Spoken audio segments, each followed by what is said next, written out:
송준희 교수님 소개드립니다. 우리 송 교수님은 전명지대 민족문화 콘텐츠과 지도 교수로 계셨고요. 또 우리 민족사연구회 현 이사로 계시고 우리역사연구원의 부원장으로 계시고 또 우리문화 선양회 또 교수로 계십니다. 자, 송준희 교수님 소개합니다. 여러분 큰 박수로 맞이해 주십시오.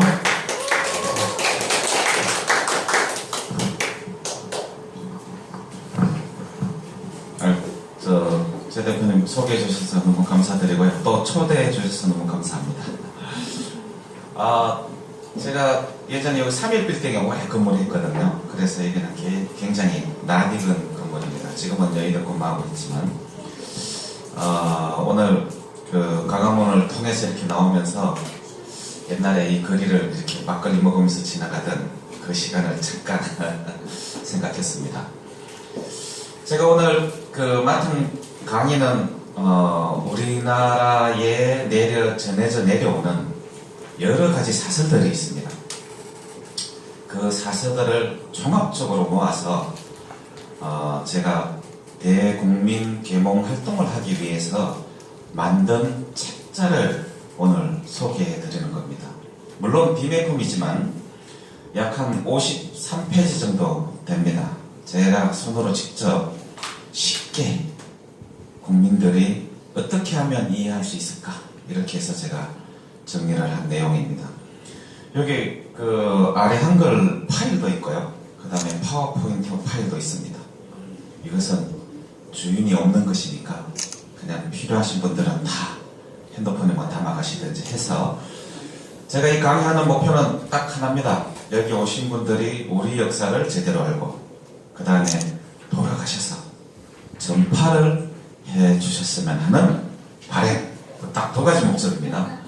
그리고 우리의 상구사는 늘상 제가 주장을 하지만 중국 무역지보다 더 재미있다, 그런 역사를 저는 지향하고 있습니다. 그리고 자랑스럽고 놀랍고 신기하고 이러한 천송민족의 1만 년의 실전 역사를 이 지구상에서 가지고 있는 유일한 천송민족이라고 하는 것을 제가 오늘 1시간 반, 좀 짧지만 제가 설명을 드리도록 하겠습니다.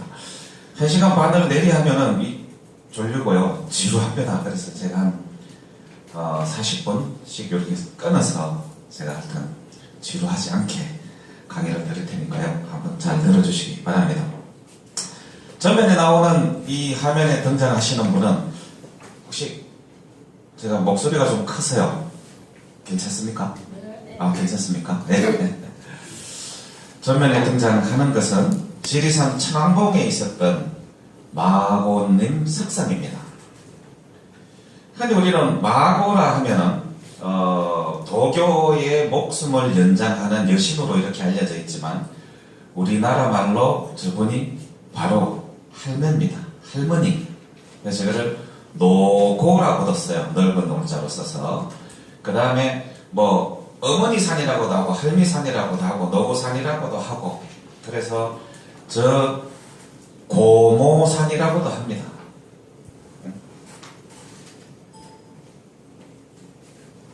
근데 저 마고라는 단어가 마자라는 것이요, 서양이나 유럽 쪽으로 가면은 이게 신이 마가 3만자 아닙니까? 그래서 마자와 3은 우리는 혼용해서 썼어요. 그리고 고라는 단어는 유럽이나 쪽 서양 쪽으로 가면은 쿠라는 거와 대응을 해서 신이라는 의미를 가집니다. 그래서 마고나 삼신이나 마고 할미나 삼신 할머니나, 이것은 우리 역사상으로 보면은 동일하게 사용되었던 단어인 것 같습니다. 제가 이것을 왜 설명드리는가 하면은, 우리나라 방방곡곡에 저 마고산 또는 노고산 또는 할미산, 이것이 높은 산, 평평한 너럭바위가 있는 곳에는 모조리 다 있습니다. 근데 저분이 계신 곳이 본래 천상세계의 우리 천문여초에 나오는 별자리, 장미원이라고 하는 별자리의 북극 오성의 북극성을 주재하시는 북극성 그 자체로 우리 역사상에 연결이 되고 있어요. 근데 저분이 지금은 지리산 천안봉에 계시다가 어떤 특정 동료가 저거를 그냥 망치로 깨가지고 저 비탈길로 던져버린 것을 지리산 천왕사에서 이렇게 보수를 해서 지금 모시고 계세요. 그래서 그 천왕사가 뭐 굉장히 번성한다는 얘기를 들었습니다. 그리고 우리 태백산 꼭대기 가면 천재단이 있지 않습니까? 그 천재단의 본래 이름이 마고단입니다. 그리고 그 지리산 꼭대기에 가면 뭐가 있습니까? 노고단이 있죠. 부산의 장산에 가면은 또한 마고단이 있습니다. 일본 신도의 뿌리가 거기서 출발한다고 하는 그런 주장을 또 하시는 분도 있어요. 그래서 저기에 계신 마고 할머니 또는 삼신 할머니 얘기는 우리 역사를 초적에 올라가면은 그 기원이 모조리 다 만년 전으로 올라갑니다. 우리가 알고 있는 기원전 2333년에 당군 할아버지로부터 당군 왕검으로부터 출발되기 이전에 7천년의 역사를 더 가지고 있어요. 그것을 지금까지 우리는 잊고 살았던 것이죠. 그럼 어디에 그게 쓰여져 있느냐? 우리나라의 4대 민족 사서가 있습니다. 첫 번째는 신라의 충신이신 박재장 선생이 기록한 부도지. 그 다음에 우리가 일반적으로 민족사서라고 알려진 한당고기. 그 다음에 또 한 가지는 북의 노인이 기록했다고 하는 규원사화. 그 다음에 단기고사라고 하는 발해에서 출간한 책 4가지 책이 있습니다. 여기에 4가지 책들은 모조리 제일 앞부분에 공통적으로 삼신이라는 개념을 도입을 하고 있고요. 부도지는 삼신이 아니라 마고라는 표현을 쓰고 있습니다. 근데 이 용어가 전 세계에 다 퍼져 있어요. 저번에 아마 그 첫 번 오픈 강의할 때 김정민 박사가 왔을 겁니다. 카자흐스탄에 살면서 거기에 복희 여화도에 나오는 여화가 서양으로 가서 어떻게 변모가 되어가는지 아마 설명을 했을 겁니다. 그게 바로 우리 마고 삼신 할머니의 유섭입니다. 그래서 제가 그것을 33년 동안 추적했던 내용을 여기에 제가 53페이지에 다 담은 거예요. 근거도 명확할 뿐더러 명쾌하게 명문으로 제시를 하고 있습니다. 그래서 강의 순서는 제가 오늘 이것은 다 강의는 못합니다. 핵심적인 내용만 제가 드릴 테니까 돌아가셔서 꼭 읽어보시기 바랍니다. 우리 4대 민족 사서의 내용, 부도지, 규원사와 한당고기, 단기고사.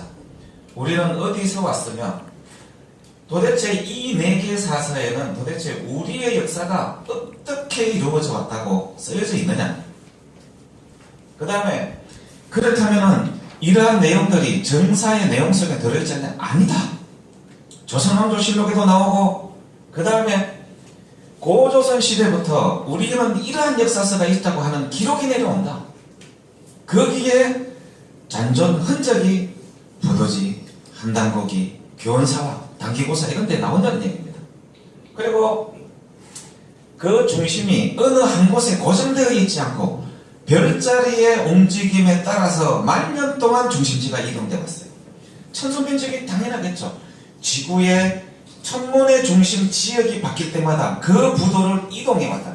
그래서 12,000년 동안 이동해서 최종적으로 들어온 부도의 위치가 바로 이 한반도예요. 명쾌하게 설명을 하고 있습니다.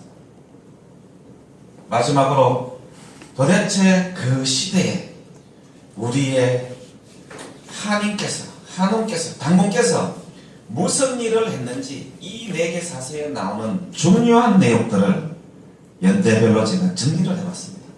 그래서 이 책 하나면은 우리 역사가 도대체 어떻게 이루어졌고 어떻게 구성되어 내려왔고 어떻게 전수되었는지 설명을 할 수 있는 요약책입니다. 그래서 핸드폰에 이게 파일을 넣든지 해서 딱 넣고 다니면 누가 물어볼 때 이거 다 외울 수가 없거든요. 찾아보고 설명을 할 수 있는 교재입니다. 자, 그래서 이제 하나하나 알아보도록 하겠습니다. 부도지입니다. 이 부도지는 신라 출신 박재상 선생께서 외국으로 가서 신라 왕자를 탈출시키고 거기에서 죽기 바로 직전에 저술하신 책이에요. 근데 이 부도지는 원래 박재상 선생이 쓰신 증신록 상중하교 중에 상교 제일 첫 번째 책입니다. 상교 5권, 중교 5권, 하교 5권이 있는데, 자, 상교의 이름을 보세요. 부도지. 너희들이 북극성에 있는 마고 30님의 을을 받아서 북두 출성에서 어떻게 해서 지구로 내려왔는지, 그리고 지구에 와서 나라를 일구고 어떻게 지금까지 살아왔는지, 적어도 신라시대 이전까지 그 역사를 요약시켜 놓은 게 제가 부도지예요. 그 옆에 엄신지, 역시지, 천웅지, 성신지 이름이 어떻습니까? 본래 천손민족이 하늘 세상에서 어떻게 살아왔고 하늘의 계보가 어떻다는 것을 상교에 다시 말았습니다. 두 번째 중교를 보세요. 사해지, 계벌지, 수계제벌입니다. 수련 방법입니다. 물명지, 가학지, 의학지. 천손민족의 하늘이 이 땅으로 내려와서 어떻게 천손민족의 천성을 보존하느냐 라는 내용이 쓰여져 있어요. 하교 50을 보세요. 농성지, 도임지, 식화지, 공성지, 의관지. 천손민족이 이 땅에 내려와서 하늘의 천재 지내고 어떻게 하늘의 뜻을 그대로 보존하기 위해서 하늘을 모시는 내용에 대한 지상의 인간이 살아가는 방법에 대해 써지는 거죠. 이것을 원래 북한에 있는 영애박씨 문중에 동아일보 기자를 하시던 박금 선생이 이거를 연구하다가 기억을 되살려서 요 15조 중에 부도지 하나만 복원을 시킨 거예요. 언제? 6.25 때 피난을 와가지고 1953년 울산에서 태화강가에서 저거를 탈고를 했습니다. 내용이 길지가 않아요. 옛날에 우리 과거 시험 볼 때 의사 방문수도 마찬가지겠죠. 과거 시험에 합격을 하려면은 그냥 그 절비한 문헌들을 통째로 다 외우지 않으면은 저거 과거 시험 볼 수가 없었거든요. 저 정도의 분량을 기억해서 써내는 것은 박금 선생이 거의 원본에 가깝게 복원을 했다라고 이렇게 주장을 하시고 이제 박금 선생은 돌아가셨어요.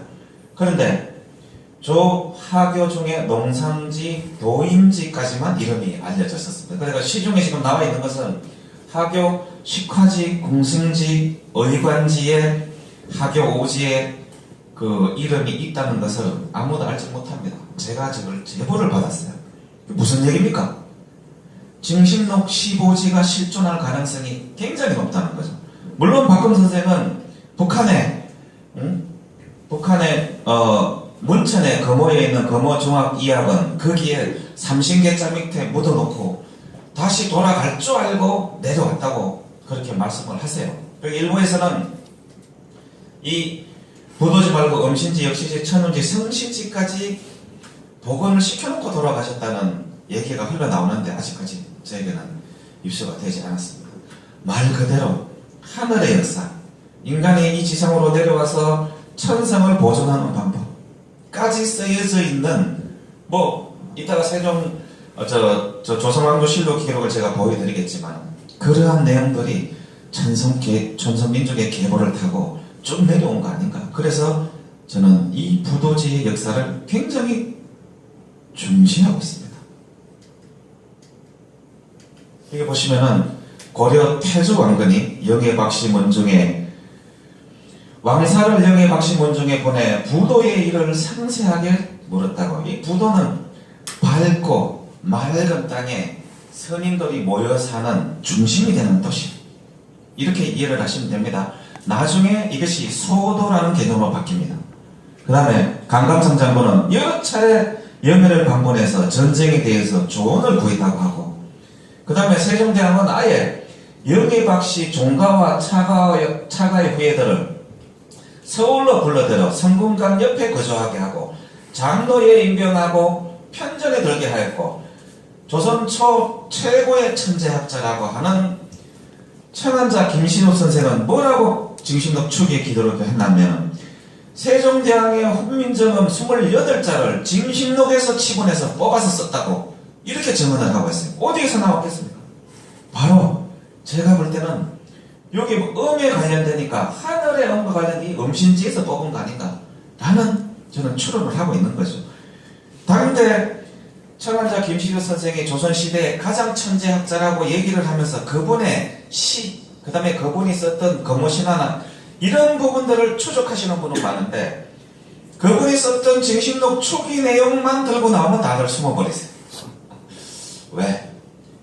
이 복범 다시 천성을 회복하는 작업을 평생을 김시조 선생이 하다가 결국 때가 아님을 깨닫고 전국을 방랑하면서 사시다가 돌아가셨거든요.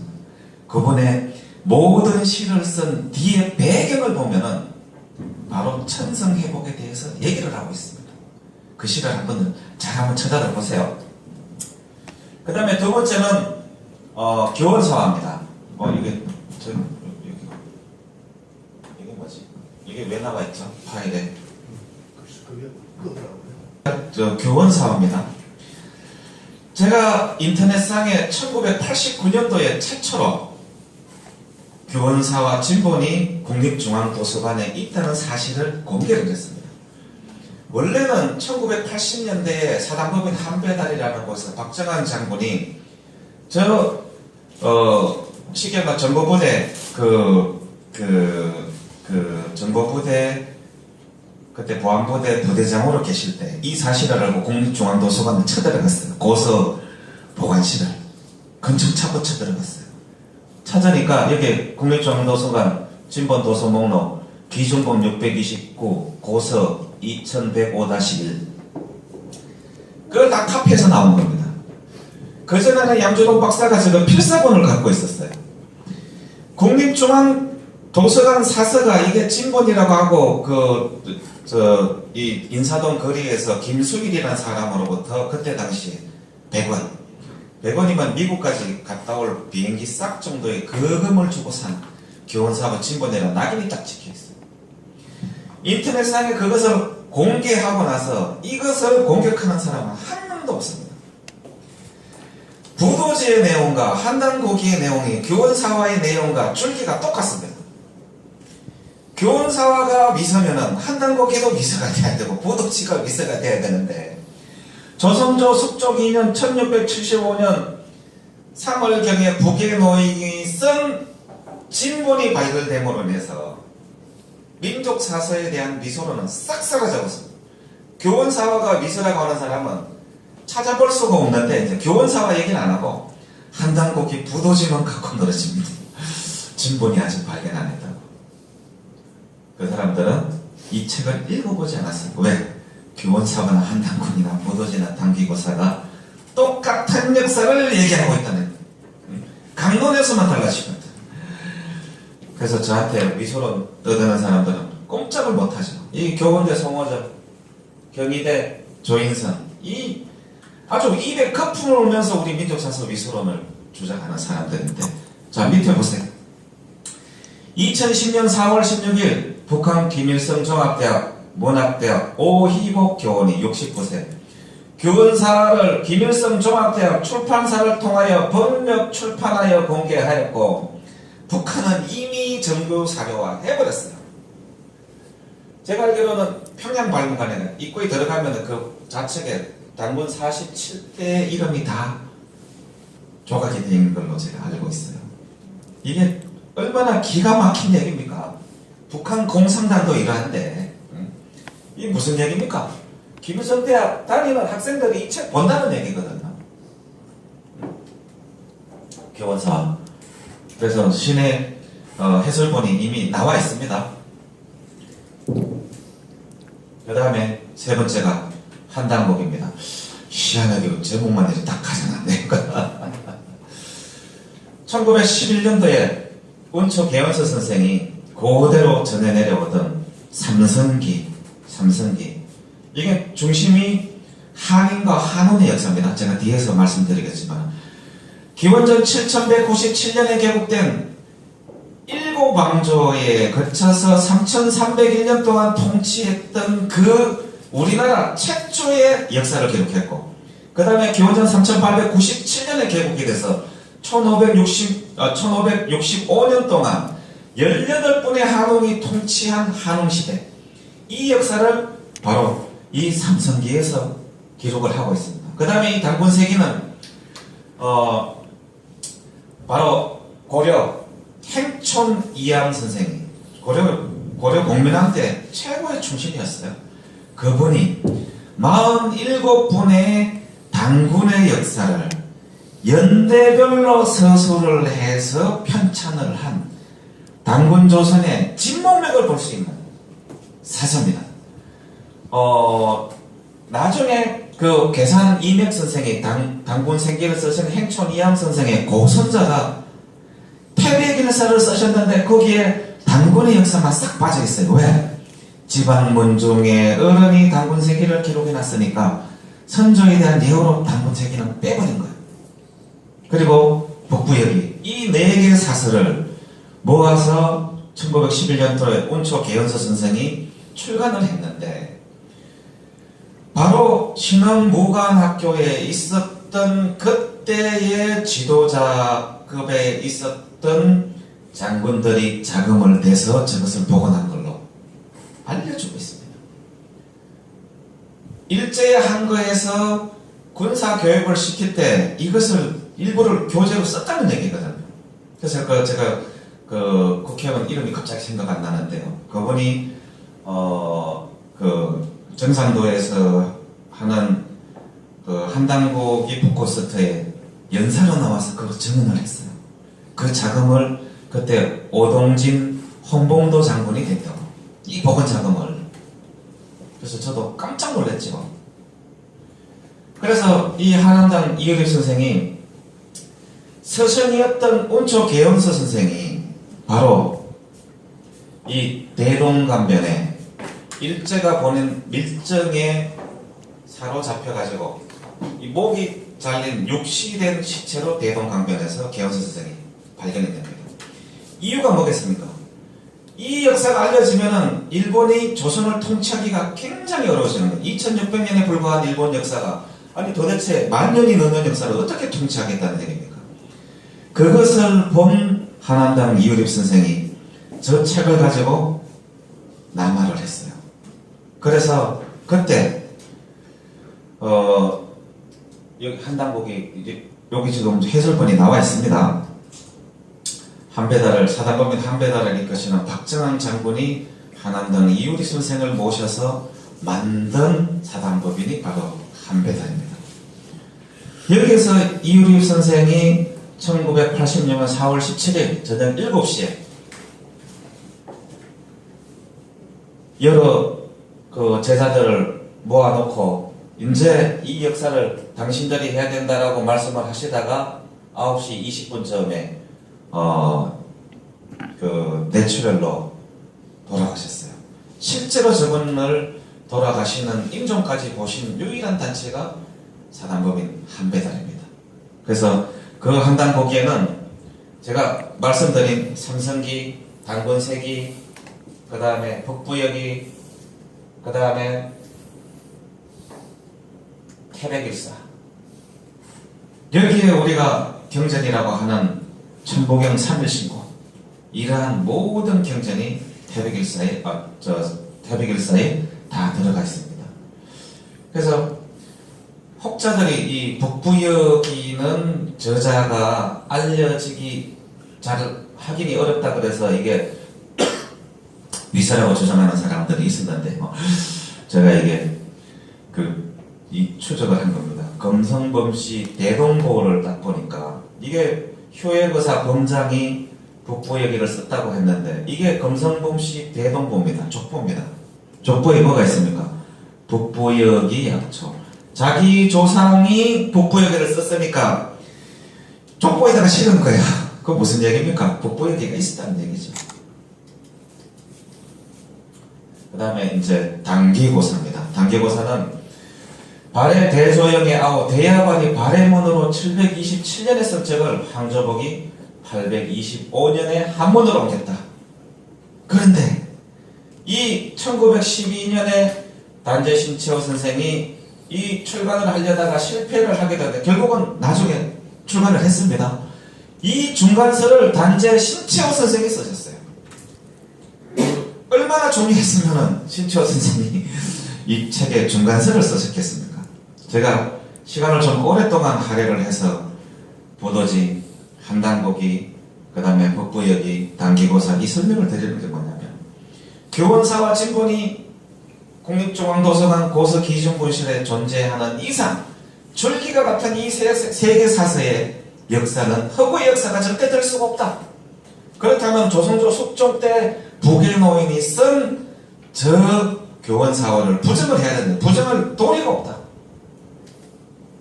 그래서 이 네 개의 사설을 종합해 보면은 우리 민족은 어디에서 왔는가에 대한 근원적인 해답을 제시하고 있어요. 첫 번째, 우리 민족은 바로 우주의 궁궐이라고 하는 우주의 중심 북극성에 있는 자미원 별자리 북극 5성의 천추별에 계신 마고 삼신의 피를 이어받아서 북두 칠성에서 이 땅으로 내려왔다고 믿었습니다. 기록도 하고 내려올 때 타고 내려온 수레가 바로 이 북두 칠성입니다. 우리가 설날 복 많이 받으세요 하면서 돌리는 게 뭡니까? 목소리. 목조리죠. 목조리는 국자 모양인데 바로 북두 칠성의 형상을 본던 것입니다. 이 북극성, 요게 북극성 색깔이 저렇습니다. 보라색입니다. 근데 약간 팥색이 나는 붉은 보라색. 그래서 우리 저 집사람이 지금은 뭐 가업을 접었지만 이 한복 디자이너거든요. 한참 잘 나갈 때 제일 신성시했던 색깔의 원단이 바로 약간 붉은빛 붉은빛이 나는 보랏빛.